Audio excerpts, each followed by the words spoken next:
Amin, tepuk tangan buat Tuhan Yesus. Iya, silakan duduk Bapak Ibu yang terkasih, Shalom. Bagaimana kabarnya? Luar biasa. Terima kasih buat Bapak Gembala, Pak Yusuf, Ibu dan Pak Kaleb, seluruh jemaat yang mempercayakan pelayanan ini kepada saya. Ya, kita bersyukur ya, hari ini temanya adalah ya, yang pahit itu yang menyembuhkan, yang memulihkan kita. Saudara, yang namanya manusia itu pasti tidak mau mengalami yang pahit. Amin apa amin? Saudara lebih suka yang manis atau yang pahit? Dalam hidup ini saudara mau yang manis atau yang pahit? Ya, jangan kebanyakan yang manis, nanti diabetes. Yang manis itu bahaya, beracun. Yang pahit ya itu tidak enak. Tetapi itu obat yang menyembuhkan. Amin. Ya, daun pepaya itu tidak enak. Pahit. Tapi khasiatnya banyak. Saudara makan sayur pare itu tidak enak. Pahit. Tapi khasiatnya banyak. Ya, bahkan obat segala macam yang pahit itu tidak enak. Saudara, di hidup ini kita pun sama. Kita mau menikmati hanya yang manis-manis saja.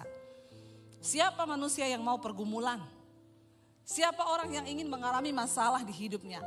Kita ingin rumah tangga kita beres. Kita ingin pekerjaan kita beres. Kita mau pelayanan kita beres.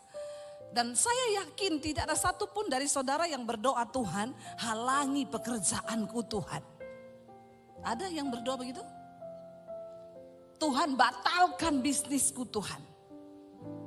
Enggak ada orang yang berdoa seperti itu. Kita semua berdoa mengharapkan yang baik yang terjadi di hidup kita.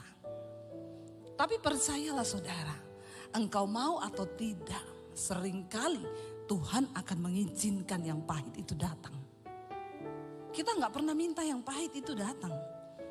Tapi masalahnya kita ini manusia enggak mau diproses. Tapi Tuhan kita, Tuhan yang mencintai proses. Kalau kita nggak sesuai dengan cara kerjanya Tuhan, makanya banyak orang murtad. Banyak orang nggak mau lagi percaya Tuhan. Banyak orang yang imannya kandas di tengah jalan. Kenapa? Karena cara pikirmu, cara pandangmu dengan cara pandangnya Tuhan berbeda. Kita pikir masalah itu malah petaka. Kita pikir masalah itu ndak enak, ndak baik. Tapi percayalah saudara, di dalam Alkitab semua orang yang dipakai Tuhan, mereka diproses. Siapa yang mau dipakai Tuhan, yang mau dimuliakan, angkat tangan. Berarti saudara juga mau siapa yang mau diproses, angkat tangan. Mulai turun, gak semua lagi. Ya. Orang Kristen hanya mau yang enak. Saudara, ketika Tuhan memberikan mimpi besar kepada Yusuf. Lalu Yusuf menceritakan mimpi itu kepada keluarganya. Apakah keluarganya senang dan mendukung dia? Mereka bilang, wow hebat kau Yusuf. Ya engkau luar biasa dipakai Tuhan. Oh ya ayo kita sama-sama dukung mimpimu. Seperti itu? Enggak. Waktu Yusuf menceritakan mimpinya. Pandangannya saudara-saudaranya ngomong apa? Sombong banget. Ya kan? Oh, ya, kamu merasa lebih hebat dari kita. Lihat aja kamu. Apa yang terjadi? Mereka mencoba membunuh Yusuf, bukan hanya membunuh mimpinya loh. Tapi mereka mencoba membunuh Yusuf.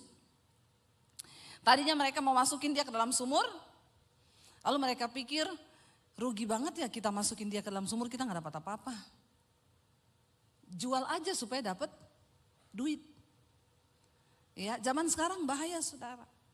Sering kali demi keuntungan, orang tuh rela mencelakai teman, sahabat, bahkan saudara sendiri. Itu terjadi. Tapi kita lihat bahwa semua pun itu Tuhan izinkan. Untuk menjadikan kita ini dibentuk, diproses menjadi lebih indah. Ketika Yusuf mendapat mimpi dari Tuhan, apakah langsung dia bilang gini, Tuhan oke, saya terima mimpi itu. Mulai sekarang hidupku enak karena aku dapat visi besar dari Tuhan. Begitu? No. Ketika kita mendapat visi besar dari Tuhan, saat itulah bersiaplah engkau untuk diproses. Makanya kalau ada orang Kristen datang sama saya, Bu, berat banget yang saya alami sekarang. Saya bilang, wow, puji Tuhan. Berarti engkau berharga di mata Tuhan. Makanya Tuhan izinkan kau diproses. Saudara, cara kerjanya Tuhan itu selalu diproses dulu baru dimuliakan. Tapi semua orang Kristen maunya cepat-cepat dimuliakan. Jalan pintas. Tapi Tuhan gak seperti itu. Kita harus melalui proses. Yusuf difitnah, di rumah Potifar, di penjara. Dia masuk penjara. Ya, tapi kita tahu bersama. Bagi Tuhan, Yusuf, tidak ada cara lain untuk engkau menuju istana raja. Pintu penjara adalah jalan untuk Yusuf menuju ke istana raja. Semua proses kepahitan yang kita alami, mungkin itu jalan Tuhan, saudara. Makanya jangan terburu-buru. Saya itu kalau orang datang, Bu, saya ada masalah, Bu, doakan saya. Doakan apa? Biar cepat selesai. Enggak. Saya tidak akan berdoa supaya masalahmu cepat selesai. Saya akan berdoa supaya kau ngerti maksud Tuhan di balik masalah itu. Kalau kau sudah ngerti, bagi Tuhan menyelesaikan masalahmu itu hanya semudah Dia berfirman.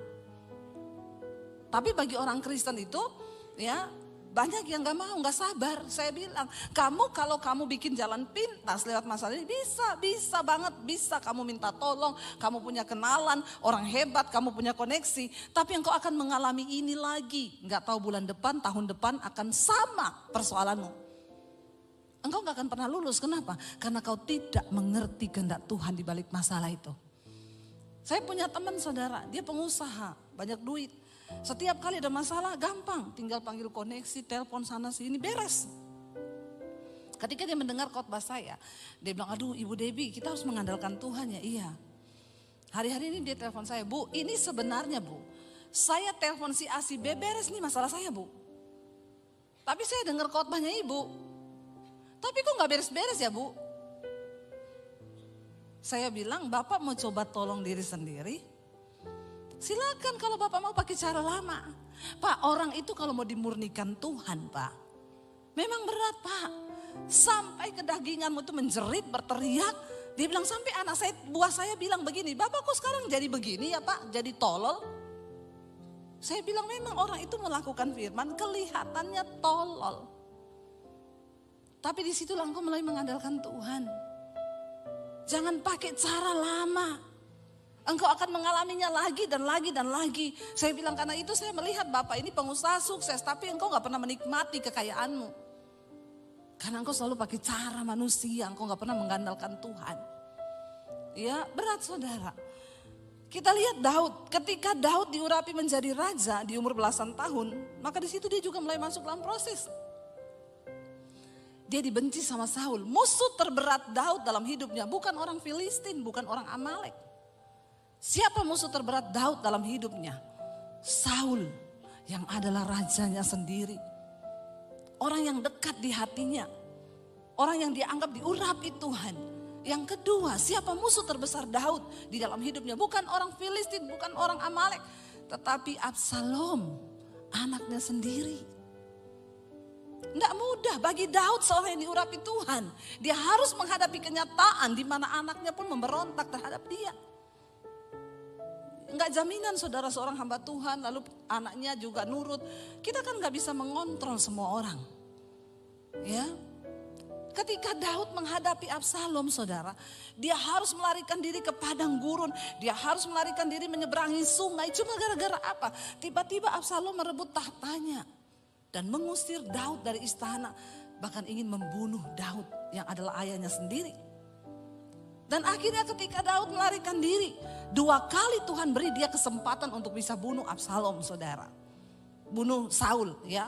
Saul mengejar mereka, lalu Daud berdiri di samping Saul yang sedang tertidur pulas.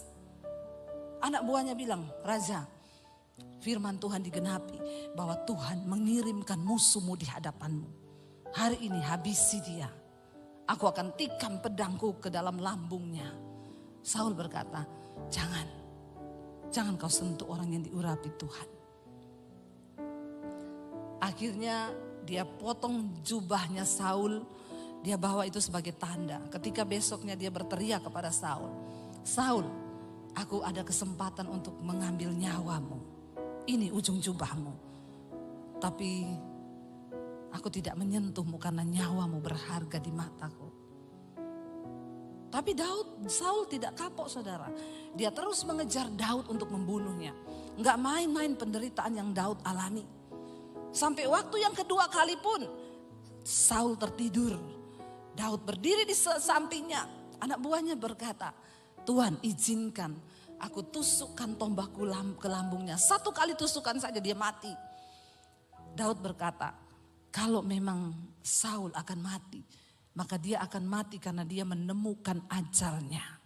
Karena Tuhan yang mengambil nyawanya, tapi bukan tanganku yang mengambil nyawanya. Berat gak bagi Daud? Berat, dia mengalami kepahitan, dia lari meninggalkan semua kenyamanannya. Tapi ketika dia punya kesempatan untuk membunuh, dia seperti orang bodoh saudara. Gak bisa melakukan apa-apa karena ketaatan kepada Tuhan. Kalau hari itu, hari pertama kali mereka dapat membunuh Saul dan Daud menyuruh anak buahnya membunuh, kira-kira selesai gak masalahnya? Selesai hari itu. Daud bisa langsung dilantik menjadi raja. Tapi Daud gak melakukan itu. Sampai akhirnya Alkitab berkata akhirnya Saul berperang melawan orang Filistin. Sementara Daud ada di persembunyian. Pada akhirnya orang Filistin mengalahkan tentara bangsa Israel. Lalu Saul ketakutan dan dia melihat semuanya dibantai mati oleh orang Filistin. Lalu Saul berkata kepada anak buahnya, tikam aku dengan pedangku. Bunuh aku sebelum orang Filistin mengejarku. Karena mereka sangat-sangat bengis orang Filistin itu. Aku tidak mau dipermainkan oleh mereka. Tapi anak buahnya berkata tidak. Aku tidak akan pernah membunuh engkau tuanku raja. Dan apa yang Saul lakukan? Dia tancapkan pedangnya ke tanah. Dia jatuhkan tubuhnya di atas pedangnya sendiri. Saul mati bunuh diri. Tapi bukan Daud yang membunuhnya. Saudara, ketika Daud bebas dari Saul, dia diangkat menjadi raja. Anaknya Absalom memberontak terhadap dia. Absalom mengejar Daud. Bayangkan saudara, musuh terbesar Daud bukan orang Filistin, bukan orang Amalek, tapi orang yang terdekat dengan dia. Dia lari saudara menyeberang sungai ke padang gurun. Daud melarikan diri dari kejaran anaknya. Dan ketika orang memaki-maki Daud, Daud cuma bilang, anak buahnya bilang, aku bantai orang itu ya raja. Kenapa dia memaki-maki engkau? Ketika Daud sedang dalam pelarian dikejar Absalom. Ya, Simei datang dan berkata, syukur kamu raja. Ya, kamu kena tulah dari Tuhan. Dasar engkau seorang dursila. Ya, engkau berhutang darah. Dia maki-maki Daud. Anak buah Daud berkata, Tuanku raja, izinkan aku menyeberang ke seberang. Saya penggal lehernya. Daud berkata apa? Jangan. Kalau Tuhan yang menaruh perkataan kutuk itu di mulutnya. Dan memang Tuhan yang mengizinkan aku dikutuk. Apa urusanmu dengan aku? Dan apa urusanmu dengan Tuhan? Daud menelan semua yang pahit itu saudara. Sampai akhirnya pun Absalom maju untuk berperang melawan Daud dalam sebuah pertempuran. Daud berkata kepada panglimanya Yoab, pergi hadapi Absalom. Tapi satu pesanku, kalau engkau berhasil mengalahkan Absalom, jangan engkau bunuh dia dan jangan engkau apa-apakan dia. Tapi saya percaya sebagai panglima perang, Yoab itu gondok gak? Gondok. Ini Daud ini ya, dia apa-apain orang diem aja, dia apa-apain orang goblok aja, gak mau balas. Ini anaknya ini bikin kita masalah. Saudara pikir enak malam-malam lari menyeberang sungai di tengah padang gurun, mereka harus kelaparan dan lain sebagainya, meninggalkan kenyamanan istana cuma karena satu anak yang namanya Absalom. Tapi Daud bilang, jangan kau bunuh dia karena dialah anakku. Kenapa saya bilang itu penderitaan yang paling pahit bagi Daud? Karena itu musuh terbesarnya, tapi dia tidak tega untuk membunuhnya. Dia bisa melakukannya, tapi dia gak bisa lakukan itu. Saudara, apa yang terjadi? Akhirnya ketika mereka maju berperang, Absalom menunggangi bagalnya kudanya dengan seluruh persenjataannya. Tiba-tiba kepalanya nyangkut di pohon. Dan kudanya lari sendiri, Absalom kepalanya nyangkut di pohon. Ketika orang melaporkan kepada Yoab, panglimanya Daud, Absalom tergantung di pohon. Yoab datang membawa tombaknya. Dia tikam lambungnya Absalom dan Absalom mati. Dan ketika Absalom mati, Daud berduka cita. Daud menangis, saudara. Ya, seharusnya itu menjadi sorak-sorai. Sebuah kemenangan ketika mereka pulang berperang. Orang kalau pulang perang kan bersorak-sorai kan. Tapi ketika itu mereka masuk ke Israel. Itu seperti orang yang kalah perang. Karena mereka tahu Daud berduka cita atas kemenangannya, kematian anaknya sendiri. Kemenangan berubah menjadi kesedihan. Saudara bisa bayangkan apa yang Daud alami. Saudara, pemazmur berkata begini. Mari kita buka Mazmur 73 ayat yang ke-21. Mazmur 73 ayat yang ke-21, firman Tuhan berkata begini. Kita baca bersama Mazmur 73 ya, ayat yang ke-21. Ketika hatiku merasa pahit dan buah pinggangku menusuk-nusuk rasanya, aku dungu dan tidak mengerti seperti hewan aku di dekatmu. Waktu orang itu pahit, sakit hati, mengalami tekanan, maka itu pasti akan berimbas kepada fisiknya. Itu pasti saudara. Kalau saudara banyak masalah, ya pasti saudara mulai sakit tulang, ya itu pasti. Karena makanya Alkitab berkata hati yang gembira itu obat yang manjur. Ya 70% penyakit fisik itu datang dari jiwa, dari hati, ya. Maka dikatakan ketika hatiku merasa pahit, buah pinggangku menusuk-nusuk rasanya. Sakit pinggang itu biasanya karena sakit hati. Nggak usah angkat tangan. Yang sering sakit pinggang di sini, coba periksa hatimu. Ya, mungkin engkau ada kekecewaan di sana. Lepaskan pengampunan. Aku dungu dan tidak mengerti seperti hewan aku di dekatmu. Ketika kita mengalami sesuatu yang berat di hidup ini, kadang-kadang kita ini udah gak ngerti. Bahkan mau ngapain lagi kita udah gak tahu mau ngapain. Aku ini dungu, bodoh seperti hewan, sudah gak bisa mikir. Saudara, saya tadi baru teleponan dengan seorang ibu. Luar biasa, ibu ini mengalami kepahitan yang bukan kepahitan yang dibuat manusia. Jadi beberapa waktu yang lalu saya pelayanan di satu kota. Dia suruh saya doakan anaknya yang menikah sudah beberapa tahun tapi belum punya anak. Jadi saya panggil anak itu, saya doakan, saya tumpang tangan perutnya. Puji Tuhan, setelah saya pulang sebulan kemudian anak itu hamil. Ya, seneng. Keluarga ini seneng, anaknya hamil. Ya, sebulan yang lalu dia melahirkan, saudara. Semua seneng, ya, mamanya seneng-seneng dapat cucu. Tiba-tiba ketika anaknya baru berumur 1 bulan, Kamis kemarin, anak ini meninggal. Tapi bukan bayinya, tapi mamahnya. Jadi anak dari ibu ini. Saudara bisa bayangkan, sebuah kebahagiaan tiba-tiba berubah menjadi sebuah hal yang pahit. Inilah hidup, ini hidup. Ikut Tuhan itu tidak selalu yang manis. Kita harus mempersenjatai diri kita bahwa ikut Tuhan itu bukan cuma yang enak-enak. Saya selalu berkata saudara kepada anak Tuhan, engkau ikut Tuhan bukan supaya engkau tidak mengalami masalah di hidupmu. Kenapa engkau harus dekat dengan Tuhan?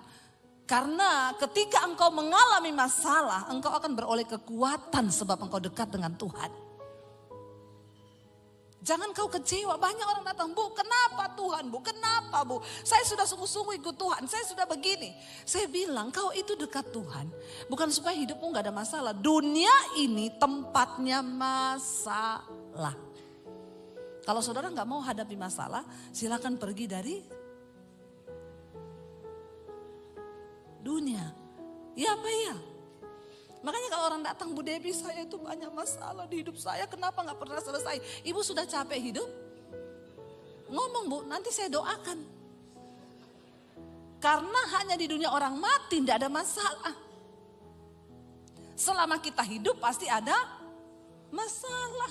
Tapi jangan cari-cari masalah buat lo. Jangan cari masalah. Karena hidup ini kita lurus-lurus aja banyak masalah. Kemalangan orang benar itu banyak. Orang benar loh, kemalangannya banyak saudara. Makanya jangan suka menghakimi juga kalau ada orang dalam masalah itu ada dosa itu pasti ada gini. Enggak, sering kali Tuhan izinkan yang pahit. Saya ingat dulu kami satu keluarga tabrakan saudara. Mau pelayanan ke Anyer, di mobil kita nyanyi lagu rohani loh. Ku diberi kuasa dari Raja Mulia. Suami saya nyetir, anak saya 3 di belakang, saya di depan. Saya pakai suara 1, suami suara 2, bagi suara kita di mobil. Kurang apa? Mau pergi kita berdoa loh. Tuhan sertai perjalanan kami. Segala roh maut kecelakaan kami patahkan, hancurkan dalam nama Yesus. Pas kita mau exit tol di Cilegon, itu udah mau keluar. Suami saya bangunin saya siapin uang tol, waktu itu belum pakai kartu. Saya lagi ambil di tas begini, saya tidur. Anak-anak semua tidur di belakang. Saya lagi ambil duit begini, tiba-tiba saya dengar suami saya bilang, Tuhan Yesus tolong. Saya ini baru mau tanya, maksudnya Tuhan Yesus tolong kenapa? Tiba-tiba saudara, saya merasakan benturan yang keras sekali di mobil kami. Mobil kami terlempar, terbalik ke sebelah. Dan itu makanya makanya kenapa kita ini harus selalu hidup kudus saudara. Kematian itu hanya berjarak 1 detik dari hidup kita. Ngeri. Kita tuh kalau mati begitu saudara, kita ini udah gak sempat bertobat. Waktu mobil ternyata ada bus dari belakang kami. Busnya namanya laju prima. Lajunya bener-bener prima. Kami ini mobil posisi berhenti di jalan tol. Memang jalan tolnya itu menurun dan berbelok begini. Posisi mobil kami itu berhenti mau bayar tol. Dia tanpa rem melaju dari atas dengan kecepatan yang sangat tinggi. Gak sempat ngerem. Jadi suami saya itu banting setir ke kanan. Di depan kami masih ada 3 mobil. Dia hantam mobil kami pas di pojokannya. Mobil kami terlempar terbalik ke sebelah. Lalu dia menghantam lagi 2 mobil, tapi yang paling keras itu di mobil kami karena mobil kami yang kena pertama. Saudara, waktu mobil itu terlempar terbalik-balik begitu, saya itu udah gak sadar. Itu kita kalau bikin dosa, lalu mengalami kayak begitu, saudara gak akan sempat ngomong Tuhan ampuni saya selingkuh, Tuhan ampuni saya kepahitan, Tuhan ampuni Tuhan. Gak akan sempet. Saudara, dalam kecepatan sekian detik saya hilang, gak ingat apa-apa. Cuma syok kaget, apa ini udah gak sempet berpikir, tiba-tiba saya buka mata, mobil sudah terbalik, saya kepala di bawah. Airbagnya keluar, asap semua, saya panik saudara. Anak saya semua bangun, Mam kenapa ini Mam? Kiamat Mam, kiamat. Dia pikir kiamat, meteor jatuh. Saudara, bener. Ya saudara bisa tertawa dengan kisah saya, tapi cukup saya yang mengalami saja. Saya bilang sama Tuhan, Tuhan jangan gini juga keles. Saya tahu saya sering khotbah tapi jangan terus-terusan izinkan saya yang mengalami Tuhan. Ya cukup saya yang ngalami, saya bisa cerita sama saudara. Makanya memang pengkhotbah itu harus dia yang ngalami duluan. Amin. Seminggu sebelumnya rumah saya kemasukan maling. Itu kejadian saudara tahu hari-hari itu. Saya ini tiba-tiba sama Tuhan disuruh baca kitab Ayub. Tapi saya nanti aja. Akhirnya minggu itu kami kerampokan rumah kami. Semua barang yang berbau elektronik itu Apple semua hilang. Jadi kita total hampir 100 juta itu hilang. Dan gak enak banget saudara, kayaknya saya mau bersaksi itu ya enggak enak gitu loh. Kadang kan kita lebih enak tuh kalau bersaksi saudara, rumah saya dimasukin maling. Lalu saya bangun pagi-pagi, tidak ada barang yang hilang dan malingnya tergantung di pagar. Kalau saya bersaksi itu kan saudara tepuk tangan dong. Ini aja udah ada yang mau tepuk tangan nih. Kayaknya kan wah banget gitu ya, malingnya kesangkut di pagar, barangnya gak ada yang hilang, itu bener-bener Kristen itu. Ya Pak ya.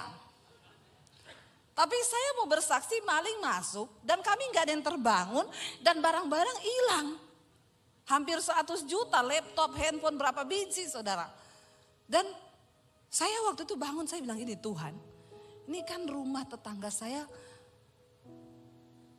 kayaknya yang lebih benar deh dari mereka hidup saya. Tapi kok bukan rumah mereka yang dimasukin. Kenapa rumah saya? Dan rasanya di gereja itu enggak elegan kita bersaksi begini. Pendeta kok kerampokan. Nanti jemaat bilang apa? Hello? Please deh. Lalu saya hari itu di Tuhan bilang baca kitab Ayub. Saya gini, baru kemalingan gitu udah suruh baca kitab Ayub. Alay lebay. Saya nggak baca. Seminggu kemudian tuh kita pelayanan saudara. Ya, kita pelayanan udah doa, udah apa kejadian itu. Jadi saya tuh berpikir kalau ini sih sudah hampir nyawa ya, itu mobil hancur 80%. Kalau saudara lihat itu fotonya dari depan sampai belakang dan mobil kami itu kan pendek. Waktu itu Honda Freed itu sejajar sama mobil bus punya ban kan. Saudara tahu bus yang besar itu. Mobil saya sama bannya itu sama tinggi. Jadi kita benar-benar di bannya. Dia hantam mobil saya hancur 80%. Tapi saya nggak tahu bagaimana ceritanya anak saya itu duduk melintang di belakang. Yang kecil. Waktu posisi kejadian itu anak saya itu sudah di pangkuan saya di depan. Kami satu keluarga tidak ada yang luka satupun. Enggak ada, ini tepuk tangan. Tadi waktu kemalingan enggak ada yang tepuk tangan. Ya, itu kami enggak ada luka saudara. Cuma ketika saya itu bilang, aduh Tuhan ya kayaknya ini sudah hampir nyawa ini ya. Sampai polisinya datang, saya dan anak-anak harus dibawa ke rumah sakit terdekat. Walaupun enggak ada darah. Nggak ada apa tapi kami harus diperiksa. Jadi suami saya tinggal di mobil. Waktu suami saya tinggal polisinya datang. Dia bilang gini, waduh Pak mobilnya hancur ya Pak. Tapi untung loh Bapak cuma sendiri. Ini tadi Pak kalau ada yang ikut pasti yang duduk di bangku kedua. Udah pasti meninggal Pak. Suami saya bilang kami berlima Pak. Astagfirullah. Terus suami saya dipegang punggungnya sama polisi. Terus mana sekarang? Istri saya, anak saya 3 Pak. Polisinya elus-elus suami saya. Ikhtifar ya Pak ya. Ikhtifar. Namanya musibah itu kita tidak ada yang tahu ya Pak. Terus gimana Pak keadaan istri sama anaknya? Suami saya bilang puji Tuhan gak ada yang luka, gak ada yang apa. Alhamdulillah Masya Allah. Subhanallah. Suami saya bilang haleluya Pak. Saudara, akhirnya saya pulang saudara. Saudara boleh tepuk tangan. Tapi di hati saya nih, saya pahit saudara sama Tuhan. Saya bilang Tuhan kenapa bertubi-tubi Tuhan. Apalagi ketika ada orang-orang dekat itu WA, SMS. Bu, saya dengar ibu kecelakaan ya. Iya, introspeksi diri. Itu kata-kata memang memotivator untuk orang semakin kepahitan. Orang lagi ada musibah, ndak usah kau tulis introspeksi diri, ndak usah. Dia pasti sudah tanpa kau suruh, ndak usah. Kau ndak perlu berkata kalau hanya melukai. Orang-orang Kristen, orang pelayanan, introspeksi diri Bu, ibu kan hamba Tuhan. Dia tambah ayat lagi. Firman Tuhan berkata, rancanganku bukan rancangan kecelakaan. Pret. Kau enggak ngalami kau. Saya hanya bisa menelan ludah dan berkata, terima kasih Bu, amin. Saya tuh mencoba introspeksi diri ketika kami mengatakan, Tuhan saya tuh salah apa Tuhan. Kalau saya selingkuh, enak saya langsung tahu, ini pasti karena saya selingkuh Tuhan marah toh. Atau saya lagi kepahitan lalu ngalamin gitu, ini pasti karena saya kepahitan nih Tuhan tegur. Langsung bertobat. Masalahnya saya cari-cari, saya gak ketemu salah saya. Stres enggak saudara? Saya pahit sama Tuhan. Kenapa engkau permalukan aku Tuhan? Aku nih hamba-Mu loh. Seolah-olah engkau meninggalkan saya. Iblis bilang, di mana Tuhanmu? Sekarang kau dicerca semua orang. Bertubi-tubi saudara yang datang. Lalu akhirnya puji Tuhan ya kami enggak mengalami apapun. Kami akhirnya berdoa, saya telan sendiri ya. Ketika kami mengalami itu juga banyak yang menjauh, dipikir kita ini orang kena kutuk. Bertubi-tubi. Lalu puji Tuhan ya setelah beberapa waktu Tuhan gantiin mobil kita dari yang Honda Freed dikasih Innova yang terbaru saat itu. Nggak usah tepuk tangan. Nggak usah. Ya. Dikasih Innova yang terbaru. Itu orang yang introspeksi diri tadi yang ngomong begitu. Dia ngomong gini, dia WA saya, Bu, saya dengar ya Ibu mobilnya diganti yang lebih bagus dari yang dulu ya. Ternyata Ibu tabrakan tuh karena Tuhan mau ganti mobil Ibu ya. Jadi saya bilang gini, Ibu mau mobilnya diganti, Mercy. Mau Bu, saya doakan masuk di bawah kontainer. Kadang-kadang orang Kristen tuh otaknya picik. Ya picik kau. Semua hanya diukur dari berkat Tuhan. Semua hanya diukur dari sesuatu yang manis. Ada begitu banyak hal yang saya dapatkan saudara. Waktu saya baca kitab Ayub itu. Akhirnya saya baca itu Ayub. Saya baru tahu Tuhan apa yang saya alami ini gak ada apa-apanya dengan apa yang Ayub alami. Saya nangis waktu itu sama Tuhan. Dan saya harus merasakan itu semua. Saudara, tadi pemazmur itu berkata, dia bilang begini, aku ini dungu seperti hewan aku di dekatmu. Tetapi ayat 23 berkata, kita baca bersama apa ayat 23 bilang. Tetapi aku tetap di dekatmu, engkau memegang tangan kananku. Ayat 24 berkata, dan nasihatmu, engkau menuntun aku dengan nasihatmu, engkau menuntun aku dan kemudian engkau mengangkat aku ke dalam kemuliaan. Walaupun pahit hari ini engkau alami, pastikan engkau tetap berada dekat dengan Tuhan. Sekalipun kau gak ngerti, aku dungu Tuhan, aku gak ngerti. Saya tadi teleponan dengan ibu yang anaknya itu meninggal. Dia nangis, saya bilang, Ibu saya turut bersimpati. Tapi Bu, jangan pernah berkata Tuhan tidak baik. Dia bilang, iya Bu Debbie, saya tidak menyadari, saya nggak nyangka terjadi seperti ini. Ibu, Tuhan baik. Iya Bu, Tuhan baik Bu. Saya banyak introspeksi diri saya Bu, saya harus lagi lebih mendekat kepada Tuhan. Banyak hal yang saya bertobat dalam hidup ini. Wow. Puji Tuhan, itu yang membuat hati saya senang karena dia nggak jauh, tidak lari menjauh. Saudara, mari kita lihat bersama, kita cepat saja Yesaya 38. Ketika Hizkia divonis mati sama Tuhan, dia sakit. Dia berkata begini saudara, Yesaya 38 ayat 15. Apakah yang akan kukatakan dan kuucapkan kepada Tuhan? Bukankah dia yang telah melakukannya? Aku sama sekali tidak dapat tidur karena pahit pedihnya perasaanku. Orang itu kalau pahit pedih memang susah tidur saudara. Iya enggak? Saudara ngalami enggak yang susah-susah tidur hari-hari ini? Banyak pikiran. Ya, banyak pergumulan memang tidak bisa dipungkiri. Apalagi divonis mati. Ya, kita sakit kepala aja nggak bisa tidur. Aduh, jangan-jangan ini saya ada tumor di kepala. Aduh, jangan-jangan ini udah nggak bisa tidur tuh. Ya, itu pasti. Pahit pedih perasaanku, aku enggak bisa tidur dia bilang. Lalu ayat yang ke-16, ya Tuhan. Tapi dia bilang apa yang bisa kukatakan? Karena semua Tuhan yang melakukannya.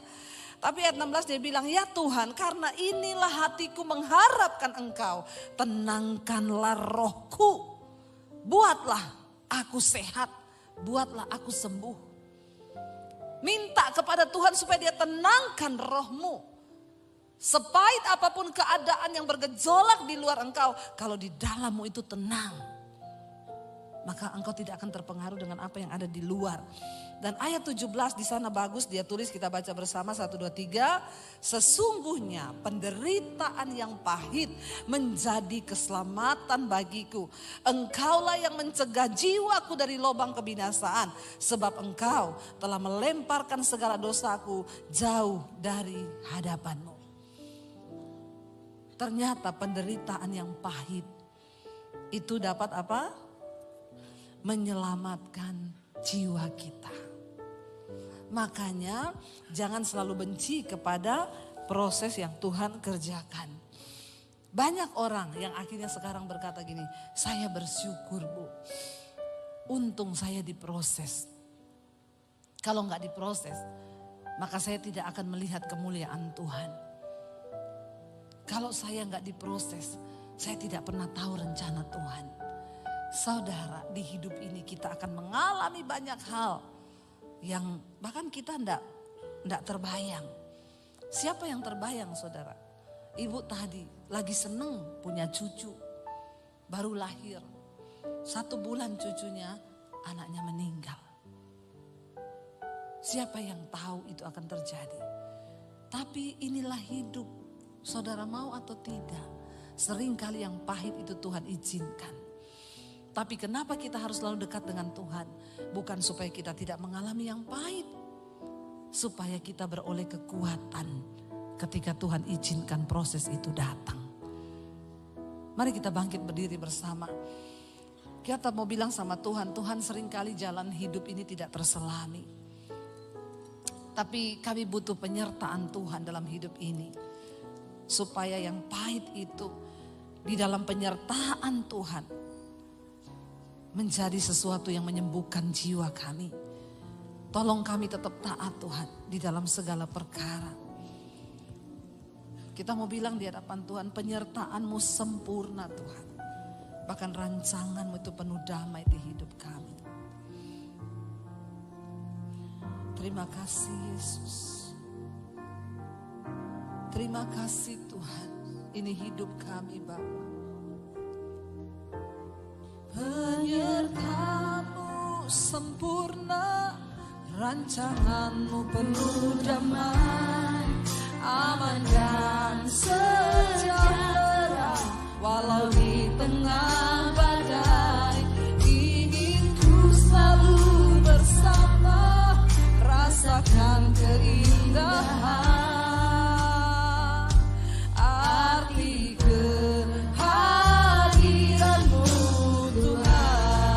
Lebih lagi saudara angkat tanganmu di hadapan Tuhan, katakan penyertaan-Mu sempurna, rancangan-Mu penuh damai, aman dan sejahtera. Walau di tengah badai, ingin ku selalu bersama, rasakan keindahan.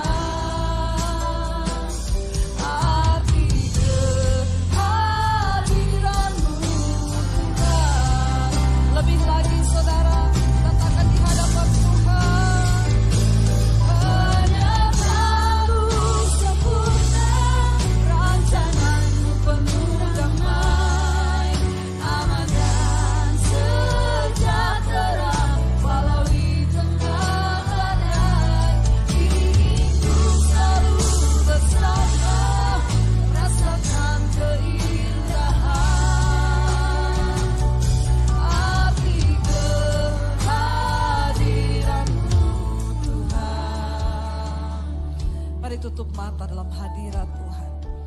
Mungkin hari ini engkau sedang mengalami sesuatu yang bahkan engkau tidak mengerti. Mungkin engkau berkata, Tuhan, engkau tahu perasaanku hari ini, betapa bergejolak, pahit hidupku Tuhan. Saudara, yang pahit itu dapat menyelamatkan jiwa. Tanya pada Tuhan hari ini, apa maksud-Mu Tuhan di balik setiap proses yang kami alami? Apa rencana-Mu Tuhan di balik semua penderitaan ini? Ajar kami untuk mengerti kehendak Tuhan. Ajar kami, karena kami tahu di setiap proses dan masalah di hidup kami, Tuhan sedang turut bekerja, mendatangkan kebaikan atas hidup kami. Agar kami dapat menggenapi semua rencana Tuhan atas hidup kami. Kami bawa hidup kami hari ini Tuhan. Kami mohon penyertaan Tuhan di dalam setiap keadaan di hidup kami.